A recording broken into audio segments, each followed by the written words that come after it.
والمطلقات يتربصن بأنفسهن 3 قروء ولا يحل لهن أن يكتمن ما خلق الله في أرحامهن إن كن يؤمن بالله واليوم الآخر وبعولتهن أحق بردهن في ذلك إن أرادوا إصلاحا وَلَهُنَّ مِثْلُ الَّذِي عَلَيْهِنَّ بِالْمَعْرُوفِ وَلِلرِّجَالِ عَلَيْهِنَّ دَرَجَةٌ وَاللَّهُ عَزِيزٌ حَكِيمٌ۔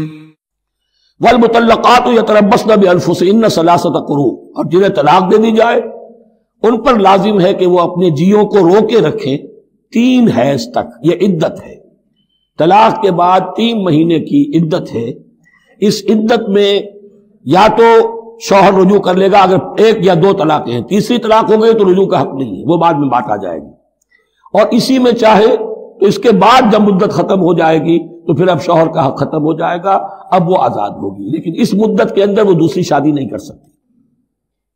والمطلقات يتربصن بأنفسهن 3 قروء ولا يحل لهن أن يكتمن ما خلق الله في أرحامهن، اور ان کے لیے یہ حلال نہیں ہے، جائز نہیں ہے کہ وہ چھپا لیں جو کچھ کہ اللہ نے پیدا کر دیا ہو ان کے ارحام میں۔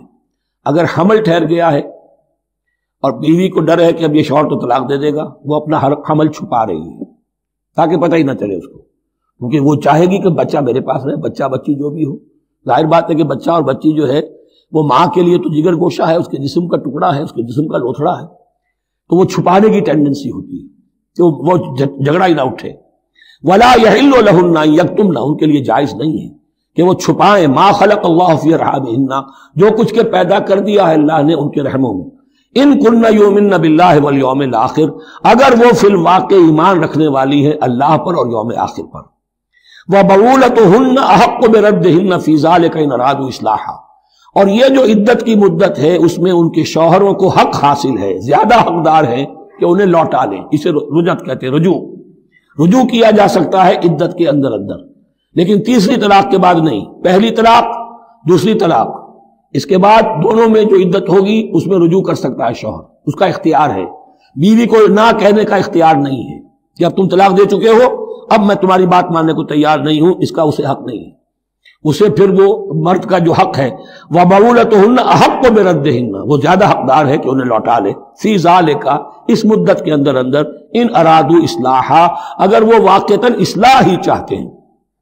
وَلَهُنَّ مِثْلُ الَّذِي عَلَيْهِنَّ بِالْمَعْرُوفِ، اور ان کے لیے حقوق ہیں جو کہ مناسبت سے ہیں ان کی ذمہ داریوں کے۔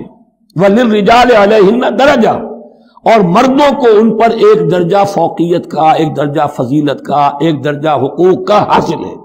واللہ عزیز الحکیم، اور اللہ تعالی زبردست ہے اور حکمت والا ہے۔ یہ آیت اصل میں اس زمانے میں بہت مس انٹرپریٹ ہوئی ہے اور بعض مترجمین نے بھی ترجمہ غلط کیا ہے، یعنی اس کا یہ ترجمہ کردہ لہن مثل الذی علیہن، ان کے بھی حقوق مردوں پر ویسے ہی ہیں جیسے مردوں کے حقوق ہیں ان پر، تو یہ تو مساوات ہو گئی، اور مساوات جو اسلامی شریعت میں مرد اور عورت کے درمیان، شوہر اور بیوی کے درمیان نہیں ہے۔ مراد کیا ہے؟ لام اور اعلیٰ کا جو استعمال ہوتا ہے عربی میں، لام کسی کے حق کے لیے اور اعلیٰ کسی کی ذمہ داری کے لیے۔ لہن، ان کے لیے حقوق ہیں، مثل الذی علیہن، جیسے کہ ان پر ذمہ داریاں ہیں۔ اللہ تعالیٰ نے جیسے ذمہ داری مرد پر ڈالی ہے ویسے حقوق اس کو دیے ہیں، جیسی ذمہ داری عورت پر ڈالی ہے اس کی مناسبت سے کورسپونڈنگلی پروپورشنیٹ جو ہے اس کو بھی حق دے دیے ہیں۔ اور اس بات کو کھول دیا، مساوات کہاں سے آئے گی؟ جب کہہ دیا وَلِلرِّجَالِ عَلَيْهِنَّ دَرَجَةٌ، اور مردوں کو ان پر ایک درجہ حاصل ہے، فوقیت کا درجہ حاصل ہے۔ واللہ عزیز الحکیم، اب یہ تمہیں پسند ہو تب بھی اور ناپسند ہو تب بھی، اللہ تعالی عزیز ہے، حکیم ہے، وہ سب کچھ جاننے والا ہے، اور وہ زبردست ہے، جو چاہے حکم دے، اور حکیم ہے، حکمت والا ہے، اس کا حکم حکمت پر مبنی ہے۔